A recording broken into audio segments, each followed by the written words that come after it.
These are Marvel model kits from Blokees. They come in pieces, snap together, and once built, you get all the joints, accessories, and posability you'd want from a figure. I built all 5 of these Marvel Champion class kits from Blokees, swapping parts, arranging them, and seeing just how fun experiencing something familiar through a different lens could be. So here I have all 5 of these Champion class Marvel kits in front of me, which the Blokees team so kindly sent over for us to check out, and honestly, I have no clue where to start. We have the Deadpool and Wolverine duo, or I could go back to the better days of the MCU with their Infinity Saga trio. I do think that Wolverine could be a fun one to start with though, so let's crack that one open first. Now the baseline for the lineup is the same across each and every kit. A neat box featuring the character inside, the bags with the pieces, and the instructions. It's simple and approachable, and there's also no tools required. You just pop off the pieces from their runners, snap them together, attach an accessory or two, and you're slowly watching the figure come to life. This whole concept of a buildable kit that becomes a functioning action figure is just really neat to me. I mean, the opportunity to be more involved with the figure I'll be displaying and posing and interacting with, sign me up. Before I got back into action figures a few years ago,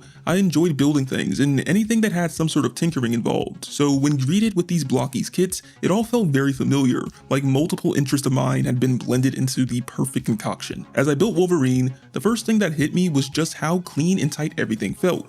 The joints lock in nicely, the parts snap together confidently, and the double jointed elbows and knees make them feel really flexible, and it's great to see that Blokees transferred all of that over into a buildable format. I also found myself pausing a few times just to appreciate little details, like how the shoulder and torso joints work, or the added toe joint. Sometimes those things kind of get overlooked when you pick up a figure that's already built, but putting it together makes you more involved and adds an extra level of appreciation. When you look at this kit from head to toe, you can tell that they really wanted it to look accurate to the source material while still having its own unique feel, and you can feel all of that when you're looking at this figure. I also think that building him brought back a lot of that creative spark I used to get from building things as a kid. Organizing pieces, taking my time, and enjoying the process. And once the kit is done, that's when the real fun begins, posing the figure. Even with all the little bits and pieces that you have to piece together to make a certain section of the figure, this figure can pose in dynamic positions quite well.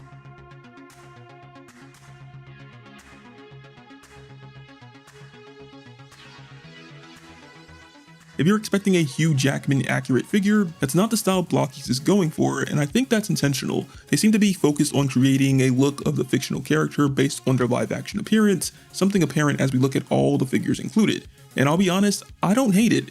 I'm not coming to Blokees for a hyper-realistic experience. For that, I'd just get a normal action figure. I'm here for fun and a playful time, and that's exactly what they're serving to collectors. On this Wolverine kit and the other ones that Blokees sent over, the paint is clean, which is huge when you're swapping around hands and other accessories. No random smudges, no uneven patches. Just take a look at Wolverine's adamantium claws. The finish on them has this nice metallic shine, and they look really good when he's in a combat stance. Even the little sculpted elements add a nice touch of detail. Combine that attention to detail with the articulation, and suddenly you're not just arranging a model, you're staging a character. Wolverine isn't just a posable kit here, he has a lot of presence. You can lean him forward, crouch him low, or get him mid-lunge, and it all feels like the character.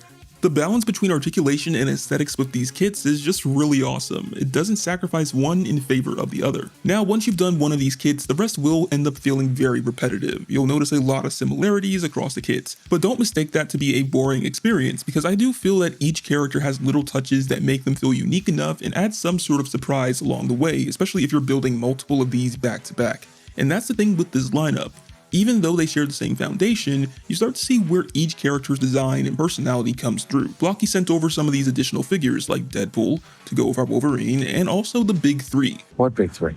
The Big Three. What Big Three? Androids, aliens, and wizards. No, I mean the other Big Three. Captain America, Thor, and Iron Man. Some good old Avengers action to remind you of when the MCU was something to really look forward to. Welcome to the MCU, by the way.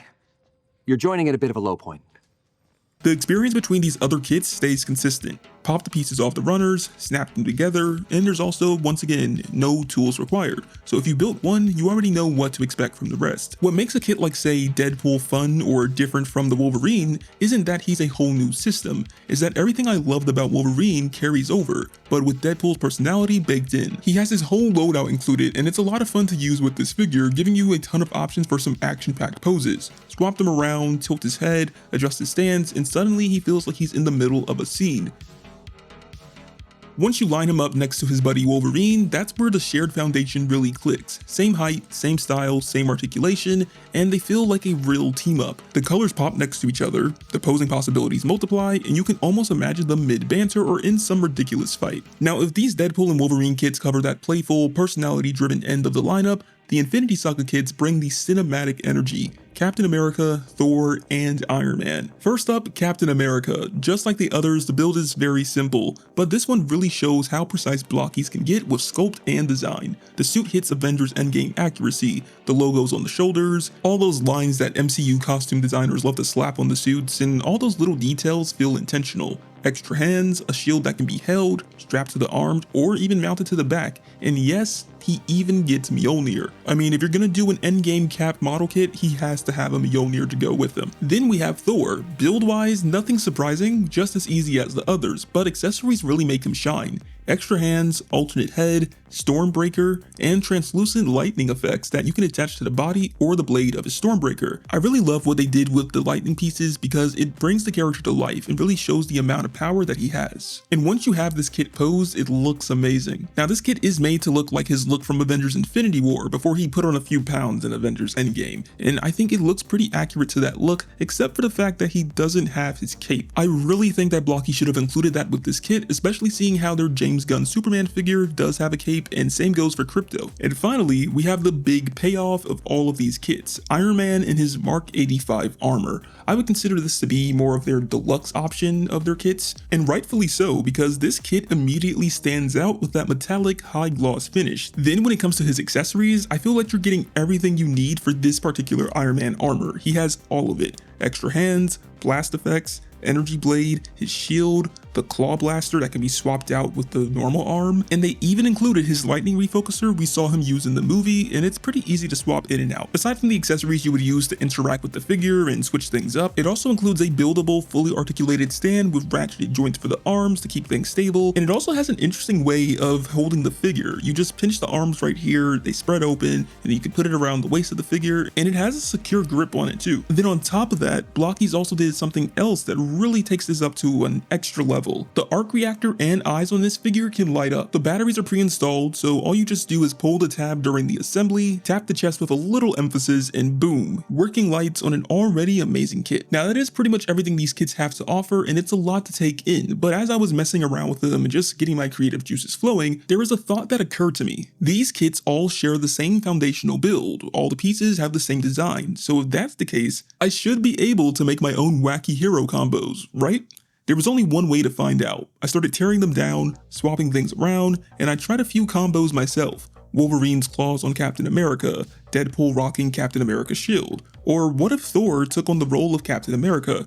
A few of these combos did look odd, but some actually worked surprisingly well, like this Cap-Thor mashup. And doing this just takes me back to those moments in my childhood, creating all sorts of storylines in my head with figures or mixing up different building pieces I had. So here's a challenge for you. If you were going to mix and match parts from these Blokees kits, what crazy combos would you try? Drop your ideas in the comments, or if you actually try one, share it in our community tab or tag me over on Instagram. I think what's really impressive to me about these Blokees Marvel kits isn't just the build, the articulation, or even the crazy combos you can make. They bring me back to that feeling that I had as a kid with my action figures, or just toys in general. The way I'd used to spend hours staging battles, swapping pieces, and imagining stories, it all came rushing back. Even though these are modern kits with movie-accurate designs and fancy effects, they still capture that hands-on, playful energy I've loved for the longest, and honestly, that's what makes a figure stick with you or anything that you collect. It's not always about that perfection or hyper-realism we look for as we get older, it's about fun, imagination, and the little moments that we actually remember. And that's the magic of Blokees, a model kit that's alive in your hands, a toy you can play with, and a piece of fun you can keep building memories with.